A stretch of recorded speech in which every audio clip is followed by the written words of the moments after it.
before we air our next scenario, sent to us by Ernie Simodi of Nashville, which he actually participated in, we want to talk to you about an urgent problem, namely the need for a national homeless shelter network for men who have been kicked out by the women they live with. Yeah, obviously our PR campaign did not go as well as we could have for many of us. Could have had something to do with those videos you guys posted on YouTube. Namely the one that had a petition to force immigration to let all of the amazing hot women of the world instantly become members of America. Yeah. Footage of investment bankers talking about the benefits of renting versus owning. That one was rough. And videos of so-called hookers telling women everything was their fault.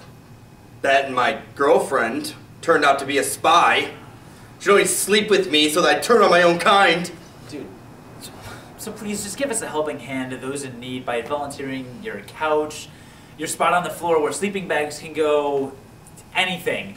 And your posts to our website showing what's available and where. I was crazy about her too, man. We know. Students, welcome to the second class of the semester. This being the largest class in the history of any junior college, the administration has assigned us to this, the theater. And I still can't believe there are so many men that want to be taking romance novel writing. Can you, dear? Okay. In the first class, Mark covered the standard male and female characters in the Gothic, modern, and vampire romance novels. And tonight, I'll cover the essentials of plot. Excuse me, my wife and I have a question. We've read the book you guys assigned, but there's nothing in there about writing a follow-up book about their relationship after the two characters finally say I love you to each other at the end of the first book. But that's what the romance novel is all about. Falling in love. After that, the two characters live happily ever after. Wait a minute. After the last class, 100 of us hung out and got together, and we're all either married in relationships, and believe me, none of us are living happily ever after. We've already written that second book based on our love life, and this is after we got married. We sent it out, and no less than 16 agents told us that we had fantastic sex scenes. Of course. But overall, our love story sucks. And the reason we signed up for this class is so we can not only find out how to revise it and have a best-selling novel, but also have a love life that's worth living. This is a $65 romance novel writing class, not marriage counseling. Excuse me. We're both actors, and we have to agree with these guys. I have been acting for the stage for 12 years and starred in over a dozen independent films. Give me a great script, and I can be the love interest that any woman wants. Yet without a great screenwriter or director, neither of us know what to do in our own love lives. And isn't that what we're here for? The romance novel is a fantasy, okay? It's escapism, all right? It's got nothing to do with reality. Hey, buddy, we women don't get married so that we can vacuum clean, do dishes, and occasionally get laid. We get married so that we can experience the best that life has to offer. Can you talk some sense into these people? Actually, they've got a point. Why do you think romance novels are so popular with women? It's because we're not getting the powerful emotions and heartfelt scenes from the men in our lives that we're supposed to be getting. Gloria. And now I understand why I've been so bitchy for the last 3 months. When you were trying to date me, all your scenes, they were funny and well written. But since we've been sleeping together, now they all suck. Now I understand why you're only self-published. You know what? I'm just like all the other guys out there, okay? I used up all my best material trying to get you to go out with me.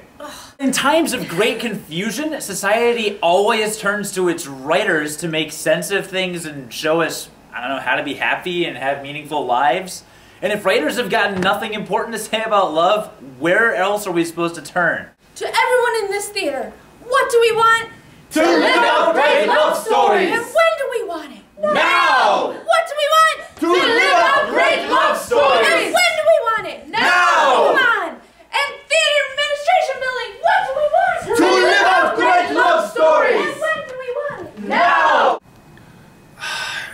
Yeah, but the reason why bookstores and cable TV are full of crime and war and sci-fi and fantasy is because writers are just like you and me.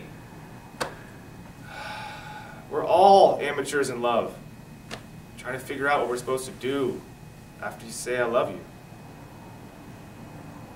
Class dismissed. The reason we chose this one out of the 100 or so that we got this week was because it kind of reflected some things the women in our lives have been saying lately. And maybe it's time for us to, I don't know, give a new approach a try. Yeah.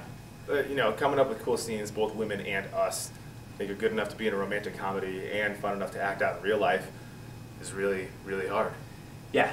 I mean, we can come up with plenty of things for men and women to do with our clothes off, but with our clothes on? Yeah.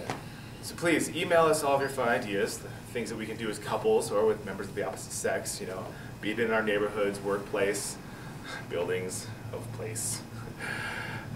We're probably going to need tens of thousands of ideas to choose from. Yeah. But what we need more than anything else right now is a huge list of ideas of the beautiful and heartfelt scenes that make a great love story. Scenes where we say what they desperately want to hear to make them realize how much we love them. To make them cry with joy so that they have to take us back, regardless of all of our flaws. And if you could do it in the next hour or so, it'd be greatly appreciated.